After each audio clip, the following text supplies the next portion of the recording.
এখানে মাঝখানে হচ্ছে একটু চিকেন কারির মতো একটা ডিজাইন দিয়েছে, এই যে এই পার্টটা পুরোটা এমব্রয়ডারি করা থাকবে। এরপরে এটা হচ্ছে, এটা দামানের জন্য, এটা ফ্রন্ট পার্টে দামানে বসে যাবে। আর এই প্যানেলটা হচ্ছে স্লিভসে বসাবো আমরা। সো আমরা টোটাল 3টা প্যানেল পাচ্ছি, নেক, ফ্রন্ট পার্টের দামান আর হচ্ছে স্লিভসের জন্য। অলরাইট, সো আমরা এখন সুন্দর করে আমাদের দুপাট্টা দেখবো। এটা ওকে, সো এটা থাকছে আমাদের সুন্দর একটা দুপাট্টা। দুপাট্টাটা হচ্ছে, এটা কিসের আপু? লন অর্গানজার মধ্যে।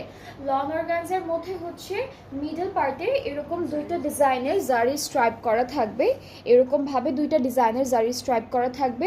অল ওভার দুপাট্টা হচ্ছে একদম সুন্দর করে ডিজিটালি প্রিন্টেড, আর সাথে হলো আমরা ট্রাউজারটা পাচ্ছি ক্যামব্রিক কটনের মধ্যে। অলরাইট, সেটা কিন্তু খুব সুন্দর